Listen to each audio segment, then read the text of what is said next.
Alright you guys, here we are at the cardio portion of the Run Fast, Lift Heavy chest workout. And as I mentioned in the weightlifting portion, you want to do the weightlifting first. So if you're watching this video with the intent on doing the cardio first, then you want to do the weightlifting portion first in this case. Now you can mix and match whatever you want. If you want to do the pyramid from the back and shoulders, you can do that and mix that with chest as well. There's no obligation to do any of these workouts in conjunction with the cardio portion of that particular workout. However, with this particular workout, if you're lifting weights, if you're doing any type of push movements, you probably want to do the weightlifting portion first before you do this part, because there are a whole lot of push-ups involved in this part of the workout. So what we're going to do is 15 rounds. Yes, 15 rounds of 30 seconds of running and 30 seconds of push-ups. So the running, we're going to use our mile pace. As I mentioned before, just use your mile pace and calculate that to miles per hour. If you run a 10-minute mile, that's going to be 6 miles per hour on the treadmill. If you run a 6-minute mile, that's going to be 10 miles per hour on the treadmill.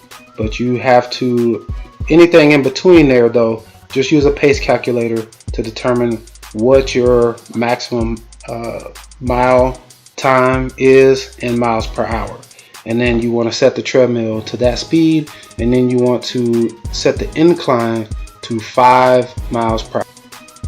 Once you've done that, then you need to set your interval timer to 30 sets because it's going to be 15 rounds. So you're going to have one round equals 1 set of push-ups and 1 set of running. So you're going to have 30 full sets or 15 rounds of the exercises. So you're going to have 30 seconds of running, 10 seconds to rest, and then 30 seconds of push-ups. And then again, 10 seconds of rest before you get back on the treadmill, because you want to give yourself an opportunity to start on time and get the full amount of time running or doing your push-ups. Now keep this in mind, at the beginning of the workout, at the beginning of this workout, you're going to be able to do your push-ups very fast and be done quite early, maybe 10-15 seconds early, because your arms are fresher obviously than they will be when you get done through, set 5, 6, 7, 8, 9, 10, and so on. So keep in mind that early, and don't try to overdo it. Don't try to do 25, 30 push-ups on the first set, because you will not be able to maintain that for 15 sets.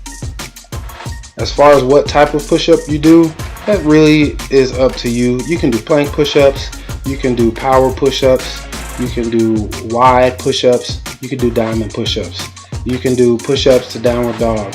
I mean, you can do whatever variety of push-ups that you want to do. You can even do a circuit where you rotate through the type of push-ups that you want to do. I stuck with traditional push-ups and a little bit of wide grip push-ups to target the chest because I really like push-ups for targeting both the long head of the tricep on the inner part of the arm and the chest, and the shoulders as well. So I stuck with those 2 particular types of push-up, but you can do whatever type of push-up that you prefer. I went with 15 push-ups per round, and at first it was easy to do 15 push-ups with time left to spare, but after a while I had to do 10, rest for a few seconds, and then do 5 more, or whatever I needed to do to get it done. Pick your number and stick with it. The real challenging part about this workout is that being on the floor, being in a plank position, and doing push-ups forces you to engage your chest muscles and your core, which is going to restrict your breathing, and it's going to make your heart rate recovery that much more difficult, so the next time you get back on the treadmill, you're not quite fully recovered yet. And so the challenge then becomes to do quality repetitions when you're on the floor and still getting the proper amount of push-ups in during the 30 seconds. Now keep in mind, 10 seconds once you get done running, when your heart rate is high, to get on the floor and start doing push-ups is not a lot of time.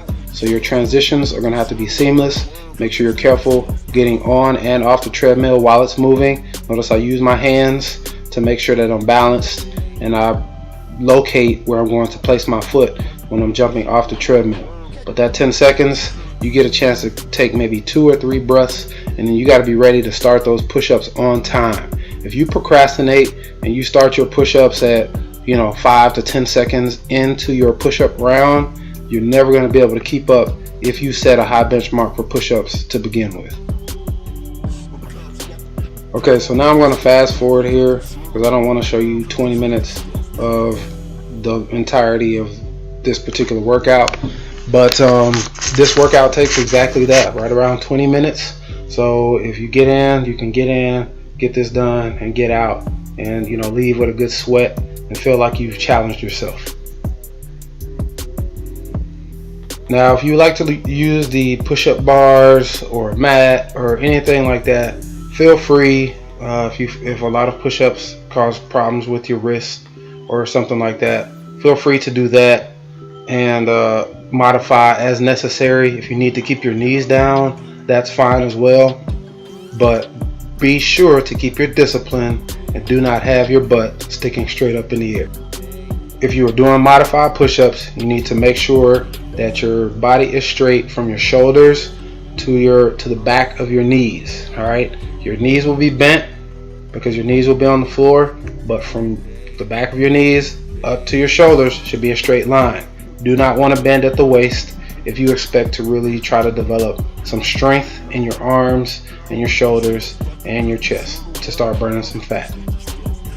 Also, you can do the modified push-up where you end up in a plank, so you can keep your knees down, lay all the way down, push yourself up in sections, and then pick your knees up.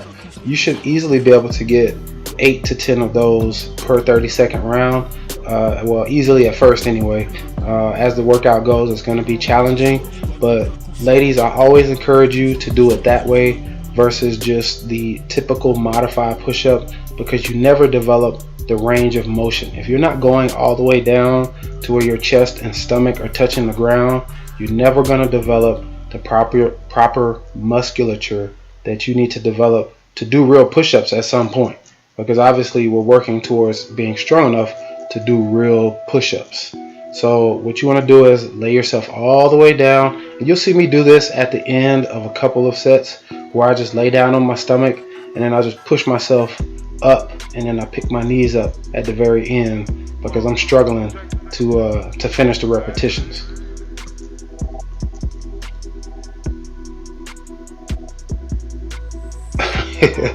Yeah, I had to kind of push to get that last rep in there. But at the end of the workout, man, when you get to those last 12, 13, 14, 15 rounds, you're gonna really be struggling to try to get the reps in and get the workout done. So here I am. I think I've completed the workout, and I hope you guys really like it. Try it out, see how you like it, challenge yourself, and let's get in shape, man. Please comment, like, subscribe, and share, and I'll see you guys in the next video. Peace out.